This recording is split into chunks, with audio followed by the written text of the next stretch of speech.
వ్యాపారం ఎలాగా అంటారు. మీ వ్యాపారం చేసుకోవాలంటే మార్జిన్స్ ఉన్న దగ్గరే చేయాలి.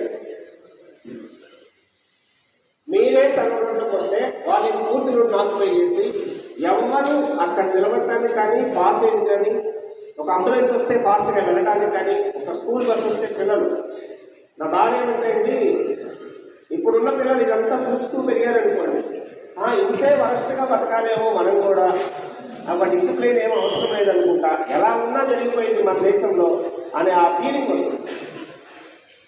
మన నెక్స్ట్ తరానికి మనం నేర్పాల్సిన డిసిప్లిన్ ఏంటంటే అంటే మనమే నేర్పాలి. ఈరోజు మనం కనుక డిసిప్లిన్గా లేకపోతే మన ముందు తరంలో మన పిల్లలు ఎప్పటికీ డిసిప్లిన్ ఉంటారు. ఒక రకంగా చెప్పాలంటే మన పెద్దలకి ఒక చురకండి, మన పెద్దలు కనుక చక్కగా డిసిప్లిన్గా ఉన్నట్లయితే ఎవరు వాడకుండా, ఎవరు ఇంకొకరిని ఇబ్బంది పెట్టే పరిస్థితి కలిగించకుండా ఉన్నట్లయితే మనం డెఫినెట్గా ఒక 50% మారిండేవాళ్ళు. ఒక టైంలో నేను యూకే వెళ్ళాను, లండన్ సిటీ. ఒక ట్రైన్లో వెళ్తున్నాను, నేనే సొంత అనుభవం.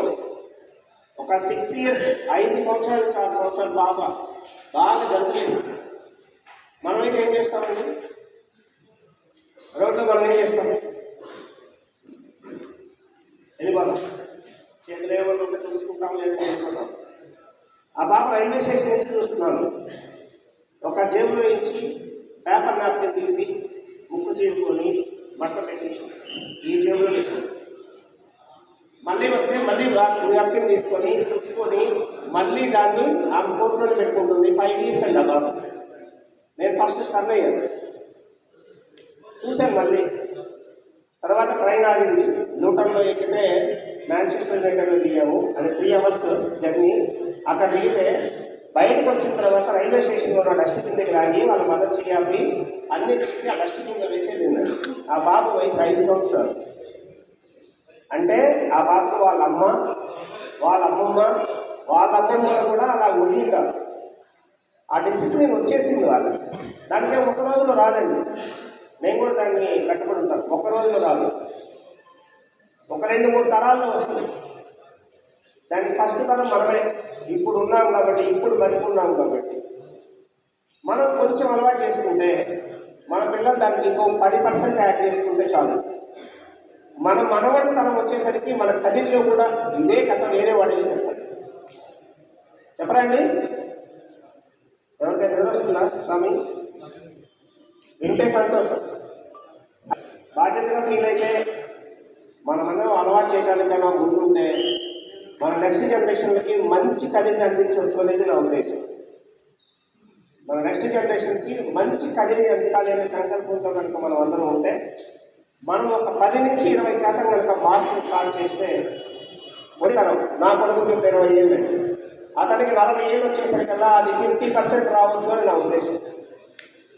దయచేసి నేను మీకే ఎందుకు చెప్తున్నాను అంటే, ఇక్కడ కూర్చున్న 200 మందే కదిలి అనుకోవటం లేదండి. ఇక్కడ కూర్చున్న 200 మంది ఒక్కొక్కరు వ్యాపారం చేసుకునేటప్పుడు వారంలో ఒక 500 మందినైనా కలుస్తారు. వీళ్ళందరూ 500 మందిని కలిశారు అంటే ఈ వచ్చే వారంలోనే ఈ విషయం 10,000 మందికి చేరుతుంది అనేది నా ఉద్దేశం. అలా కనుక చేరుతుంది అంటే ఒక్క 1000 మంది మార్పు చాలండి, 10,000 మంది మారక్కర్లేదు. ఈ 1000 మంది మార్పు కనుక స్టార్ట్ చేసినట్లయితే కొంతవరకైనా ఊరిని బాగు చేసినట్లు అవుతుంది. మేము ఎంతో కష్టపడి సిల్ట్ తీసాం, సిల్ట్ ఎత్తేస్తున్నాం. ఇప్పుడు వర్షం పడితే నీళ్ళు ఏ సెంటర్లో నిలబడటం లేదు. ఇది నేను ఎంతవరకు చేయగలను అంటే ఇంకొక 6 నెలల వరకే చేయగలను. మళ్ళీ 6 నెలల కనుక నేను సిల్ట్ తీయకపోతే, మీరందరూ సహకరించడం పోతే, మళ్ళీ వచ్చే వర్షాకాలంలో మళ్ళీ జనవరి ఫిబ్రవరిలో అకాల వర్షాలు వస్తాయో మళ్ళీ మన షాపుల ముందు నీళ్లు అవి పొర్లి మళ్ళీ మన షాపుల్లోనే వస్తాయి. కాబట్టి ఎవరైనా సరే, ఎవరైనా ఒక చెత్త వేసేటప్పుడు కానీ, ఒక పని చేసేటప్పుడు కానీ అది ఇతరులకు ఇబ్బంది కలిగించదు కదా అని ఒక్క నిమిషం ఆలోచించినట్లయితే మన కదిలిని పరిశుభ్రతకు మార్పుగా ఉన్న కదిలిగా మార్చుకోవచ్చని నేను మరీ చెప్తున్నానండి. ఎవరికి వారు అందరూ పక్కన వారు వేసాడు అని ఏదో టైంపాస్ వేసేయకుండా, షాప్స్ వాళ్ళు, హోటల్స్ వాళ్ళు ముఖ్యంగా మీ దగ్గర బ్యాగ్స్లో వేసుకున్నవి మాత్రమే మేము తీసుకునేట్లు కనుక మమ్మల్ని అలవాటు చేసినట్లయితే ఆ చుట్టుపక్కల కుక్కలు పెడుతుందండి, ఆ పందులు పెట్టడం ఉండదు, ఆ దోమలు ఉండవు. చిన్నగా ఒక టైంకి ఒక 5-6 నెలలు ఒక సంవత్సరం లోపల మనం మన కదిరిపట్నాన్ని వీటన్నిటికీ ఫ్రీగా చేసుకోవచ్చు అని మరీ తెలియజేస్తున్నాను. ఎంతో ఓపికగా నేను చెప్పిన అన్నీ విన్నందుకు అందరికీ ధన్యవాదాలు తెలుపుకుంటూ ముగిస్తున్నాను. Thank you sir.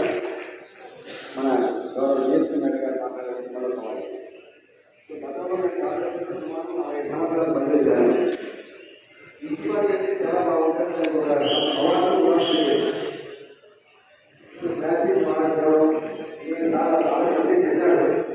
తర్వాత అయితే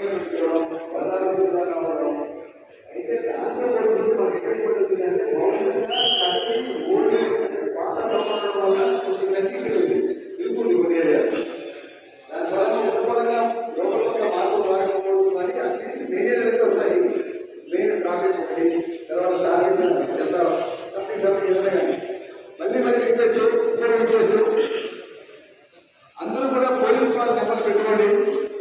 ఏదైనా మీ శాస్త్రంలో పనికిమాలి జరిగిందంటే ఒక ముఖ్యం చెప్పండి. చెబితే మాకేమైనా ప్రాబ్లం